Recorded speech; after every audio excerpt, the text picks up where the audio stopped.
A'udhu billahi minash shaitanir rajim. Bismillahir rahmanir rahim. Rabbi shrah li sadri wa yassir li amri wahlul uqdatan min lisani yafqahu qawli. We start with verse 18 of Surah Al-Mu'minun. It says, "We send down water from the sky according to a due measure. Then we cause it to settle in the soil. You should know that if we please, we can certainly take it away." Now, the word biqadrin, which means in due measure, is a very meaningful word here.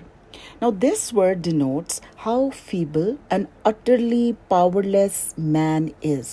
Because if the very things which are vital for his existence, they exceed a certain limit, they become a cause of his death and destruction. Like, for example, water, without which life cannot exist. And if so much rain comes that it causes floods, then this becomes a source of misery for man. So Allah subhanahu wa ta'ala, in His mercy, sends that much rain as it is required, and it does not flood except those places where it is His will that they should be drowned in water. Now, if man was to get water only from rainfall, then storage would have become a problem. Like, for example, Allah would have said that store water for 3 months or like 6 months, and then I will give you the next quota of rain. What would we have done? Therefore, Allah subhanahu wa ta'ala made natural stores for us. And this water is stored in oceans, lakes, rivers and streams. Then rainwater sinks into the earth, and from there it flows to lakes and ponds and natural depressions. Large quantities of water are converted into oceans of ice, and snow is placed on the mountain tops where the atmosphere is free from pollution. Slowly and gradually, the snow melts and the water seeps through the pores in the mountains and flows into the network of underground water canals, which carry it to all parts as springs, and it flows on the surface of the earth as streams. And this fresh running water provides drinking water to men and also irrigates the fields. Another part of water settles deep into the earth, and it is drawn up from wells. And you see this water supply, the whole system is amazing. And the end of the verse says that if we please, we can certainly take it away. Like, for example, if all the rays of heat would have been allowed to come on the planet Earth, then the whole water would have evaporated. And if water would have sunk into the depth of the earth from where it was impossible to draw it out, then many areas would have been without water. So this is all due to Allah subhanahu wa ta'ala's correct and precise estimate, that is on which this system is working. Verse 19, "Then with it we cause to grow gardens of palm trees and grapes for you, yielding abundant fruit for you to eat." Now the verse means that because of this blessing of water, which Allah subhanahu wa ta'ala has bestowed upon us, the trees grow and provide fruits for us. So this blessing in turn becomes the source of another blessing, and we get to eat all sorts of fruit. Verse 20, "And also a tree which grows on Mount Sinai, which produces oil and relish as a food for those who like to eat." Here the olive tree is mentioned. We find that this tree grows in many places, but the valley of Sinai is specially mentioned. Why? Because this area is famous for olives, and they are the best quality olives in the world. The verse says that olives contain oil in it, and it is so amazing that the soil in which it grows has no traces of oil, but the fruit carries oil in this. And this oil is like a curry, as the verse says, in which you can dip bread and eat. We are not familiar with this menu, but this is one of the favorite menus amongst the Arabs, especially for breakfast. They have these small bowls in which there is oil and olives, as well as some other things are mixed in them, and they eat it with bread. And the extra virgin olive oil is from the fruit. The olive oil which is used for massage, it comes from the pulp, and its color varies from very light green to dark green, and it is a cure for many diseases. Its greasy content is such that it does not harm the human body. Its leaves have kind of antiseptic qualities. Its oil is a hair tonic, a lubricant for the skin, and effective in pain of muscles, joints, and kidney. And this oil does not create a heartburn like other oils. It is easily absorbed by the body. It reduces blood cholesterol. It removes the blockage of the arteries. It helps to control blood sugar, helps in the absorption of vitamins. Its tree can survive for about like 2000 years. It says in a hadith, eat and apply the olive oil because it comes from a blessed tree, and it is from the Musnad of Ahmad. Verse 21. In cattle too, there is a lesson for you from within their bodies. We produce milk for you to drink. Besides this, you gain numerous other benefits. Some of them you eat. Now, what is the lesson? The power of Allah subhanahu wa ta'ala, which brings out this amazing drink, milk full of nutrients from their bellies. Now notice that for the stomach of a cow, the word batun is used, which is the plural of batan. So why Allah subhanahu wa ta'ala is saying that milk comes from its stomach and not just stomach? It is the plural, stomachs. Because we find that a cow has 4 stomachs when it eats grass. It fills the first 2 stomachs with it without chewing, and then she sits and brings back the grass to her mouth. It chews it finely, what we call jugali in our language, makes it smooth and soft, and then it is taken to the 3rd stomach where it is digested, and in the 4th stomach milk is separated and sent to the udder from where it is taken out, and the remaining part is sent to its blood to give it nourishment. So this is a whole factory working for us.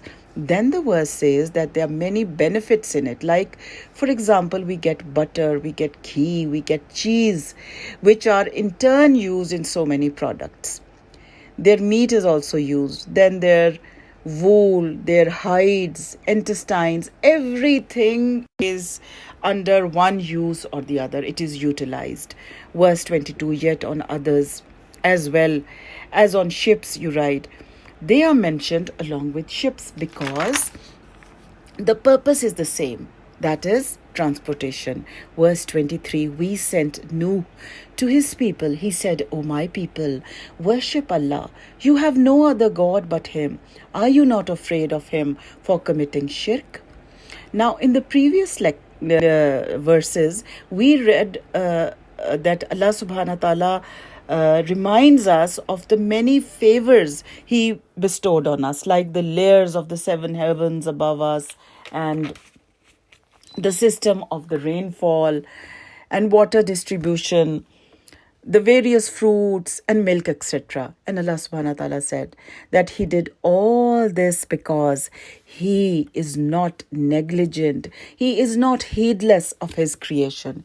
He did not just create them and leave them like that, but made all sorts of arrangements for them, all sorts of protections for them. And from this verse onwards, Allah subhanahu wa ta'ala tells us that just as he is concerned for our physical well-being, he is concerned for our spiritual well-being as well.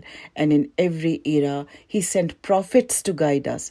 This verse talks about Nuh alayhi salam, that how he taught his people about the oneness of Allah and forbade them against committing shirk, and asked them that, are you not afraid of setting up partners against Allah, that by this way how much you shall anger him and incur his punishment? Do you have any idea? Verse 24. The chiefs of the unbelievers among his people said, Nuh is but a human like you. He desires to assert his superiority over you. If Allah wanted to send Rasools, he could have sent down angels. We have never heard such a thing as he says from our forefathers. Now we find that it is always the elite, the leading people of the society who criticized the prophets. This criticism never started from the lower class. They followed it though, but they never initiated it. Why? Because this class always felt threatened that the prophets would take their supremacy, their popularity from them, and then they raised the same old objection over and over again, which such kind of people have always raised, that why is the prophet a human being like us? Why is he not an angel? Why the Quran has refuted, we see that is why the Quran has refuted this conception over and over again, and has stated forcefully that all prophets were human beings, and that a human being only could be sent as a prophet. And this topic has come so many times in the Quran. I'll just tell you quickly: Surah Al-Araf, verse 63 to 69, Surah Yunus, verse 2, Surah Hud, verse 27 to 31, Surah Yusuf, verse 109, Surah Rad, verse 38, Surah Ibrahim, verse 10 and 11, Surah Nahl, verse 43, Surah Bani Israel, verse 94 and 95, Surah Al-Kahf, verse 110, Surah Al-Anbiya, verse 3 and 34, Surah Al-Mu'minun, verse 33, 34 and 47, Surah Al-Furqan, verse 7 and 26, Surah Ashura, verse 156 and 186, Surah Yasin, verse 15, Surah Hamim Sajda, verse 6. So many times this concept has been repeated, and you know that the concept which is repeated again and again is important. That's why it is repeated again and again. Then comes another objection, which is also an old objection, an accusation, which has always been raised against people who try to reform others. And this accusation is that the religious people exploit or use religion to gain power and land. Like the previous accusation, this objection too has been raised in every era. For example, when Musa alayhi salam presented the message of truth, Pharaoh said that the major objective of Musa was to gain control over his land and power. The same thing was said about Isa alayhi salam. The people of Makkah also offered Prophet sallallahu alaihi wasallam to be their king, and offered him wealth if he gave up his message, because they thought that these were the things he was after. And the psyche of these people is that they judge people on the basis of their own standards. For such people, status, power, wealth, property, land, popularity is the be all and the end all. They live for these things and they die for these things. And this reality simply cannot sink into their minds, that someone is struggling and striving without any personal motives in it, just for the sake of the pleasure of Allah subhanahu wa ta'ala, or just for the sake to gain akhirah, which is not seen and far off. These people who exhaust themselves for worldly benefits and gains cannot believe that somebody in this world could also exert himself sincerely and selflessly for the sake of human welfare. Then the verse says that these elites say that if Allah wanted to send Rasools, He could have sent down angels. Now, this statement of theirs is a clear proof of the fact that the people of Nuh alayhi salam were not disbelievers in the existence of Allah, nor did they reject Him as the Lord of the universe and the angels as His obedient servants. They were only guilty of one sin, and that was shirk. They had set up other deities as partners in Allah's attributes, Allah's powers, and Allah's rights. And their next objection is that what is this prophet preaching to us? This is against the teachings of our forefathers. So we reject him on those bases. Like even to this day, if you tell people about a certain custom or ritual to be against the concept of Islam, they say, no, this has always been done in my family. So our forefathers and our parents cannot be wrong. People tend to ignore this reality that their parents were only human beings like themselves, and they could have misunderstandings, and they could have misunderstood a concept or were unaware of the reality of a concept. And the criteria of judging something as right or wrong is not that your ancestors did it or did not do it, but what Allah subhanahu wa ta'ala and his book and the sunnah of his Prophet sallallahu alaihi wasallam have to say about it. Verse 25, some of them said, he is just a madman, so bear with him for a while.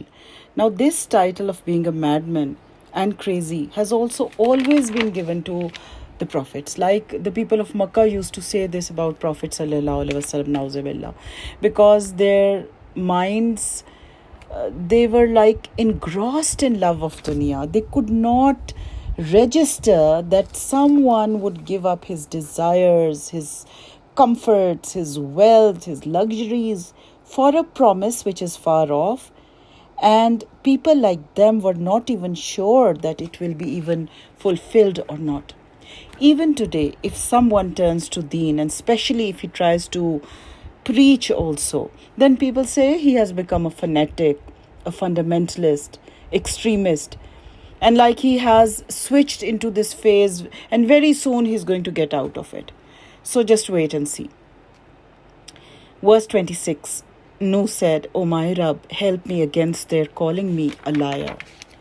Now, as we know that Nuh alayhi salam preached for 950 years, but people still denied him and made all sorts of these absurd objections on him. So now he is fed up. He is sick of them.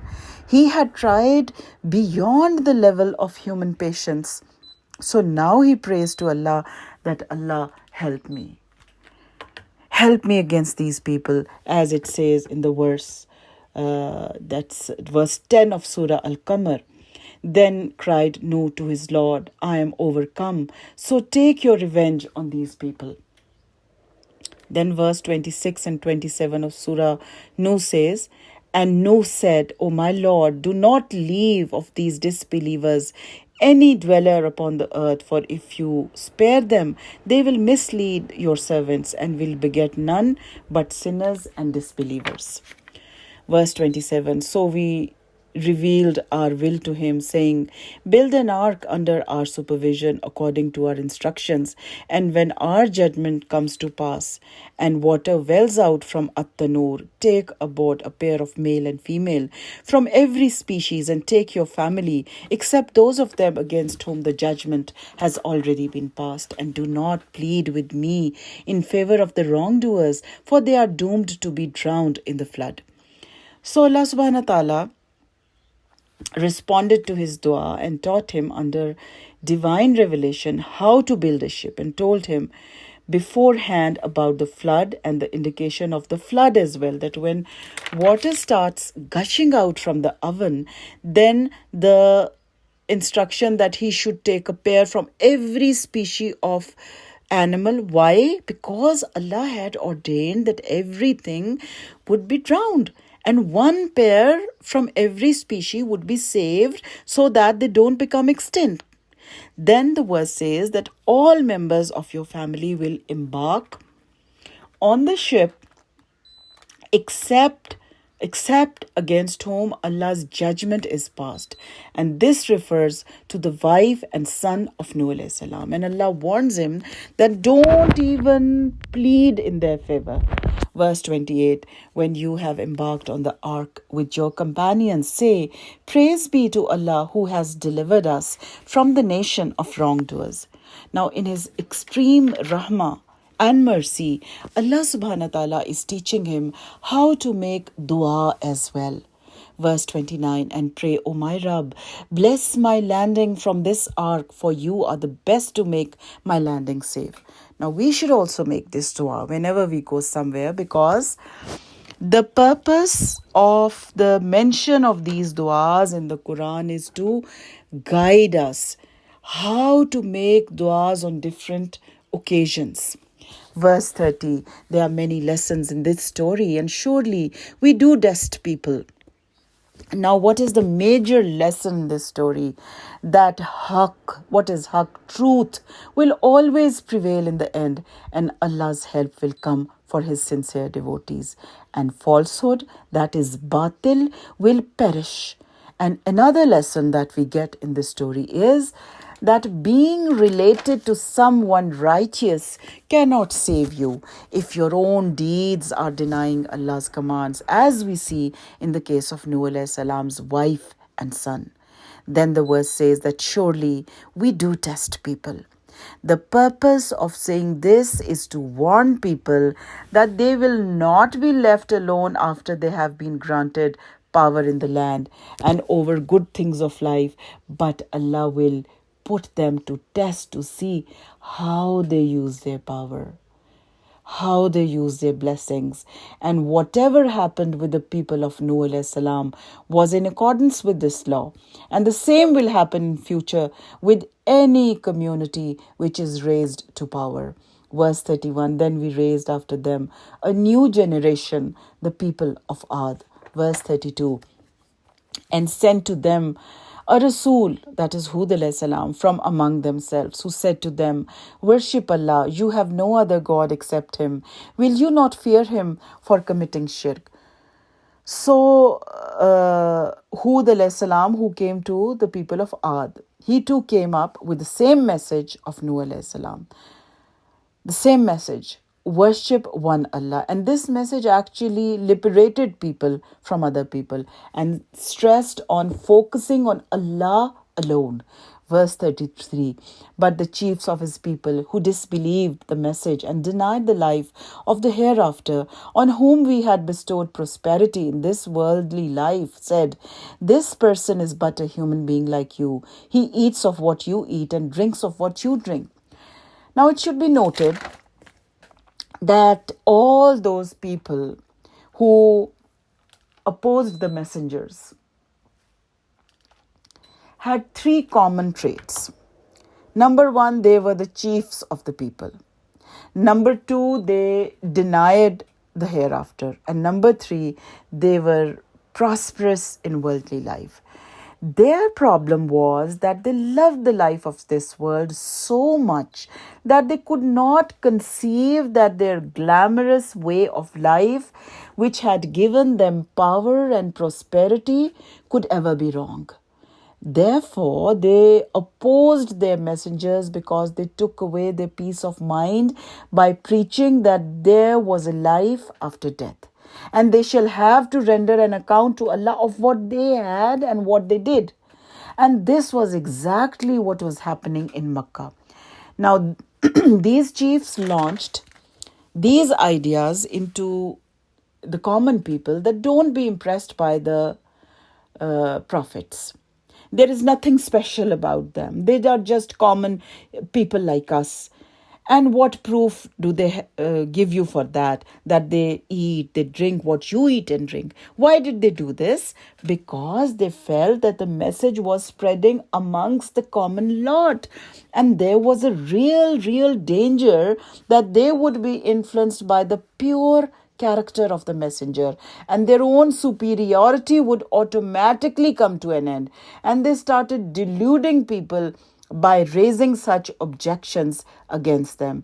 Every time they accused the prophets that they had lust for power, but as regard themselves, they thought that power and prosperity were their inherent rights, and they were in every respect entitled to be the chiefs of their people. Verse 34, if you obey a human like yourselves, you shall indeed be lost. Now, as we know that in every era, the role of the leaders was very important. If the leaders were worthy, the nations too flourished. And when the leaders were worthless, the nations were wrecked.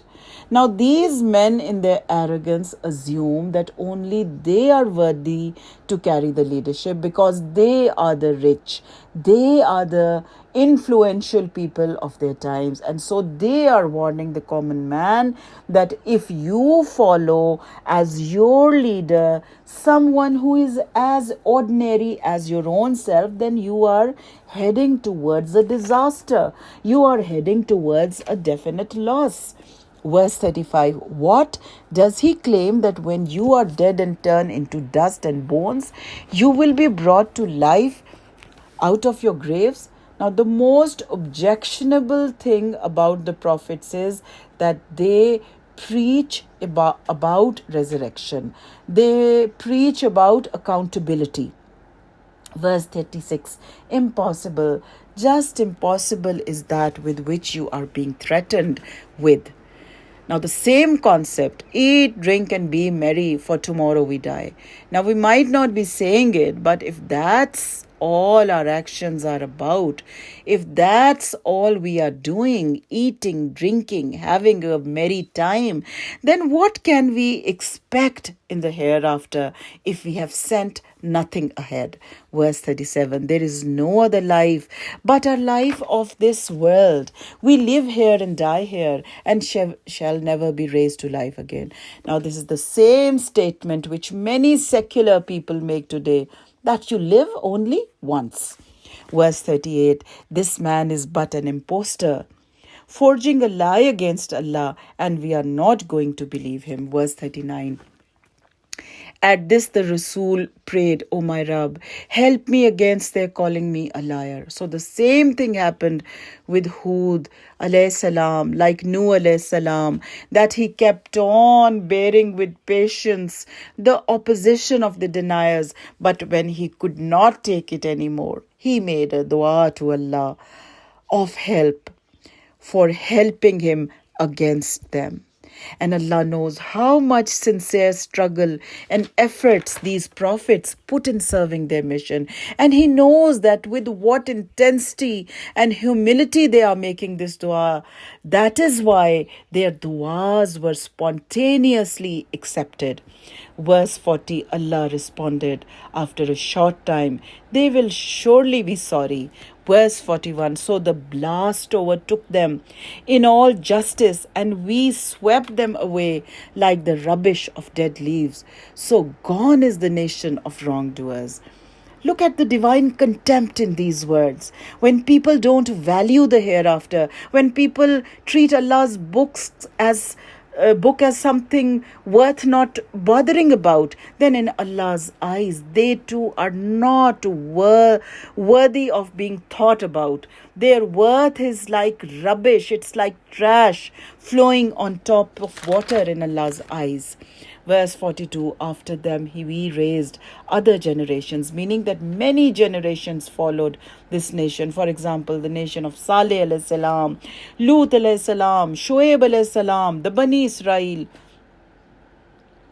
Verse 43, no people can hasten their term, nor can they postpone it. Now this means that when the time of end of every nation came, through an azab, it could not avert the azab for a single moment. Verse 44, and sent forth our Rasuls one after another.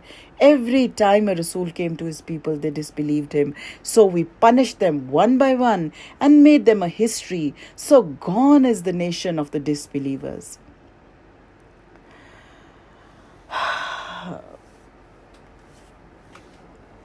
Now, in this verse, the word tastara is from mutawatir, which means one after the other. Just as these nations came one after the other, Allah kept on sending Rasuls for their guidance one after the other. But all these nations kept on denying them, and Allah kept on punishing them one by one. History is full of human disobedience and the respective punishment which sees them.